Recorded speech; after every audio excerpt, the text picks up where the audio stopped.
Magandang gabi mga pre, da piso-piso man po ito. Nagpapahinga lang ako mga pre. Kakatapos ko lang kumain eh. Alam niyo ba yung ulam ko? Napakasarap. Luto ng apo kong dalang. Hindi ko na pinakita. Hindi ko na ipapakita. Kailangan masarap na lang magluto yung apo kong dalang ito. Tapos nagkikwento si na Sam. Tsaka si Kirby bali pamangkin niya si Kirby pinsan ko si Sam eh. Laki-laki na ng pamangkin namin.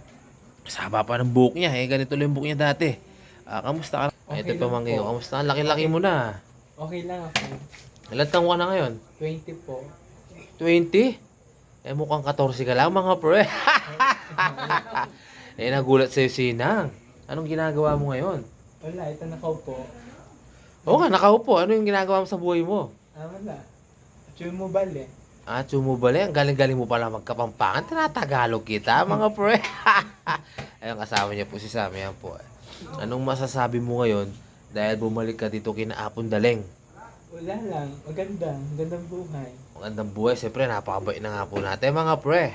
Maganda kaya talaga. Anong trabaho mo ngayon? Wala. Housewife. Housewife? May asawa ka na? Ha? Wala. Naano siya, di ba? May Joke lang po. housewife daw siya. Housewife. Single man po ako. Single man pala itong pamangking ko. Meron ng anak pala, mga pre. Nagulat din sa'yo si Ina nga. Ang laki-laki mo na daw. Ang haba pa ng hair mo. Anong masasabi mo kay Apon Daling natin? Thank you, Lord. Oo, kasi thank you Lord. Kasi boy pa si Apon Daling. Malakas pa si Apon Daling, di ba? Napakabait ng Apon natin Daling Tingnan mo, alagang Apon Daling din yan. Tingnan mo, ang taba-taba. Hindi ba maswerte yan pagkagising mag-aalmusal. Bago magtatrabaho yan, mag-aalmusal muna. Tumutulong dito kina Apon Daling yan, mga pre. Anong masasabi mo kay Apon Daling natin?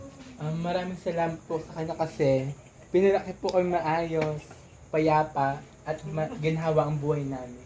Ayun, yan si Apon Daling. The best si Apon Daling, mga pre. Tandaan nyo yan. Apon Daling namin, mga pre. Hindi ka magsisisi. Pag dito ka tuwing minakaya po namin Daling. Sorry medyo may ubo tayo mga pre. Masaya lang dito kinapon Daling. Minsan siyempre hindi mo naman maiwasan yung away, kulitan. Pero hindi, pag nagmamahal lang kami, nagkakasundo at tulong-tulong kami mga pre. Ganito ba kami kalaki kung hindi kami inalaga ni Apon Daling? Bata pa ako, nandito na rin ako. Hanggang matanda na ako mga pre, nandito pa rin. Alaga yan, anak ni Tita Kang si Sam. Ang laki na. Ilang taong ka na, Sam?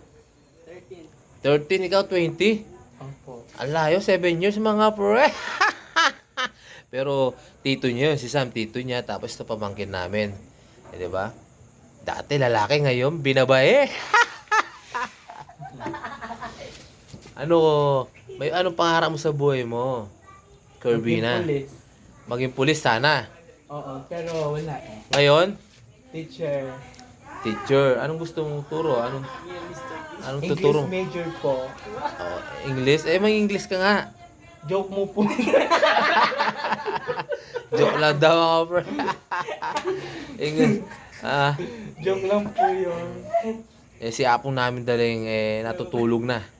Hindi mo na makukulit yun pagod na pagod. Nakipag-birthday sa pamilya namin Manakmul, yung anak ni Tita Vicky. Birthday niya mga pre. Happy birthday po sa anak ni Tita Vicky ba? Hindi, basta yung apo ni Apong Boy tsaka Apong Baby. Birthday yun. Enjoy lang po kayo dyan. Sila Tito Kim na dyan sila. Tsaka yung utol ko. Walang iba na masasabi namin kay Apon Daling, kay Apon Turo. Mabait po sila. Kasi matanda na kami, nandito pa rin kami. O yung mga anak niya, lagi pumapasyal dito, hindi pinapabayaan hanggang kahit na may asawa sila, anak sila, matanda na yung mga tito-tita namin. Hindi ipapabayaan ni Apon Daling yan mga pre. Alam na alam yan. Basta si Apon Daling, maalaga sa pamilya niya. The piso-piso man. Kirby. Wala akong masasabi. Yun lang, salamat po.